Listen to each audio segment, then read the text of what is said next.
Some things do not arrive all at once. They take shape through repetition, through doors opened at the same hour, through coffee poured without asking, through glances that linger just long enough to remember. What begins as effort becomes routine?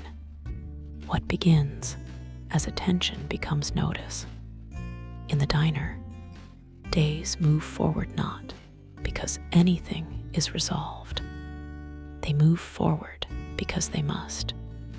The work continues, the hours hold, and in the steady rhythm of ordinary life, people begin to see one another more clearly, not as strangers, not yet as something else, but as part of the same pattern, returning again.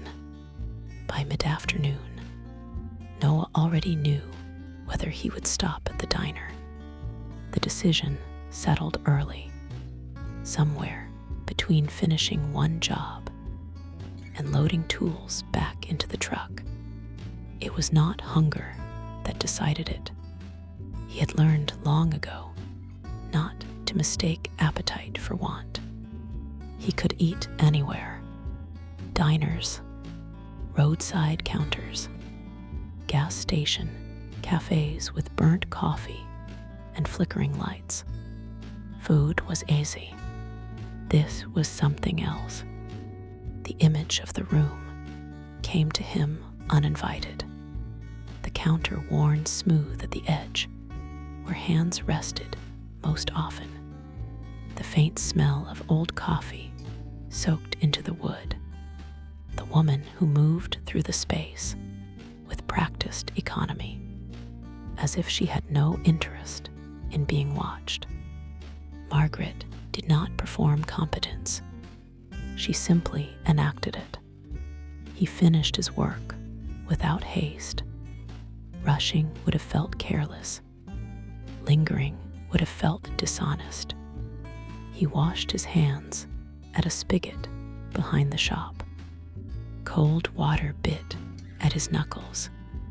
He dried them carefully on a clean cloth kept folded in the truck.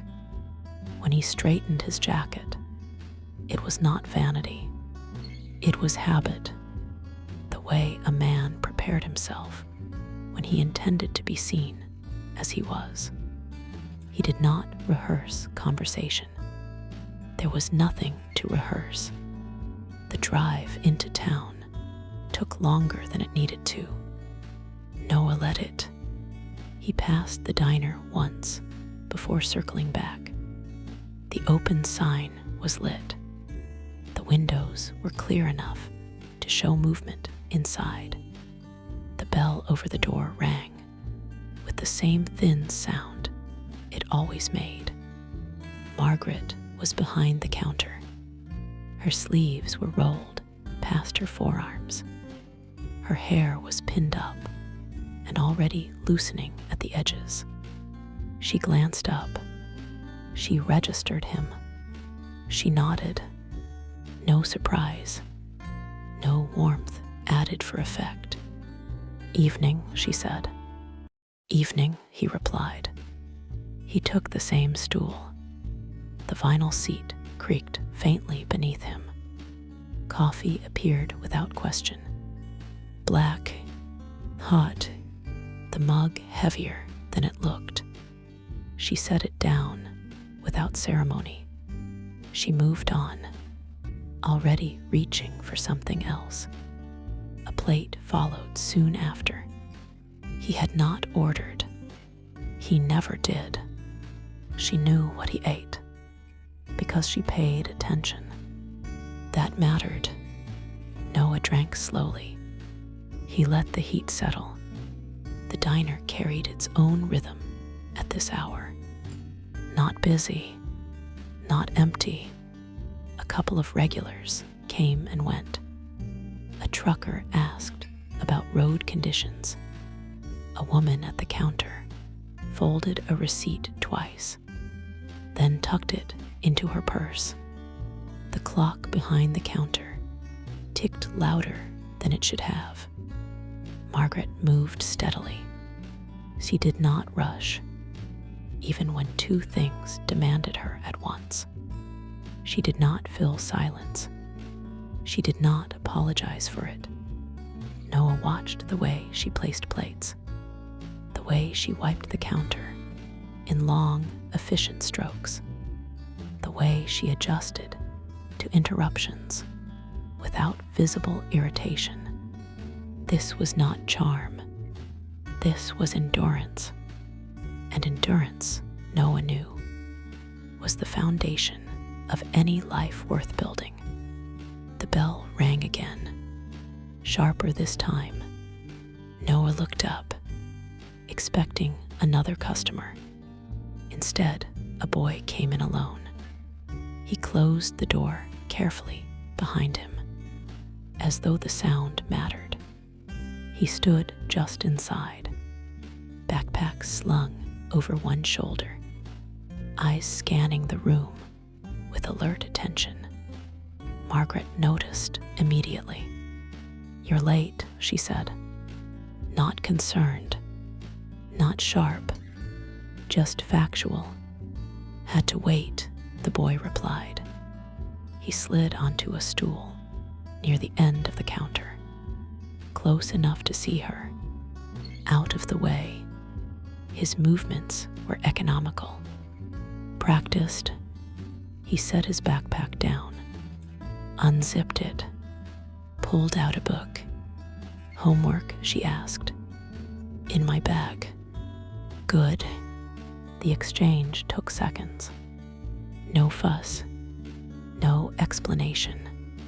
The boy opened his book. One finger marked the line. His posture upright, relaxed. Noah felt the shift register in his chest. Not sudden, but definite. This was not a customer. This was part of the place. The boy looked up, caught Noah's attention without effort. Their eyes met.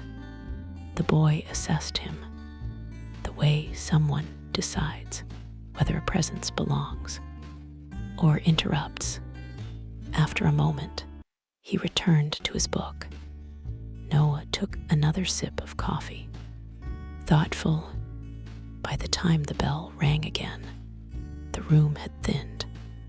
This time, the sound was softer, accompanied by voices. A woman stood just inside the door.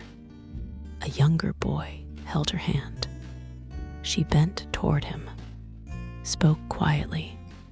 The boy hesitated. His gaze moved carefully from table to table, measuring distance, noise, space. Margaret came around the counter. "Hi," she said. She lowered herself slightly, level with him. "You made it." The woman smiled. "He had a good day." The boy nodded.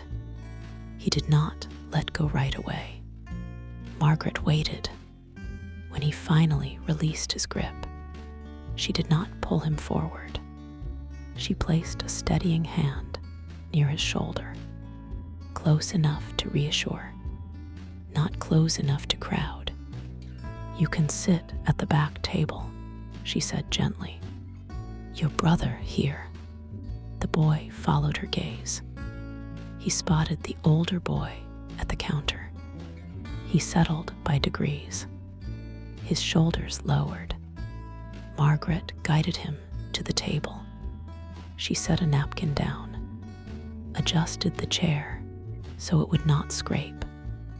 Only then did she straighten. The woman gave a small wave. She left. Noah remained still, his coffee untouched. Understanding arrived without drama, not revelation. Alignment. The pieces fit.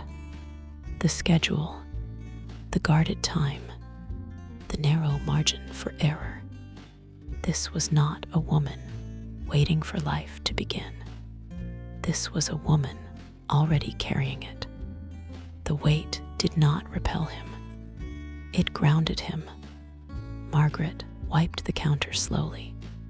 She was aware of Noah now, not because he spoke, because she had watched him watch.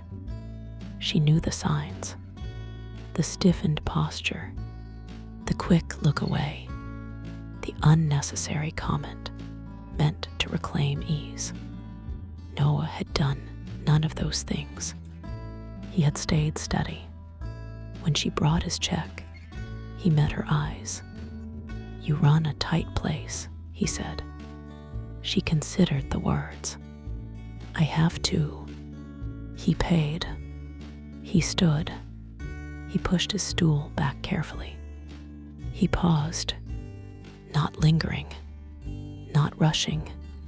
"I'll see you tomorrow morning," he said. Margaret watched him leave. She did not follow him with her eyes. She did not mark the moment outwardly. But when she turned back to the counter, she knew something had been acknowledged, not claimed, not promised, just recognition, settling quietly into the shape of routine. That evening, the diner closed the way it always did. Chairs turned up, lights dimmed one by one, the door locked with a practiced hand. Nothing about the day demanded to be remembered. And yet, something had shifted all the same. Not in words spoken, not in plans made, but in being seen and not turning away, in knowing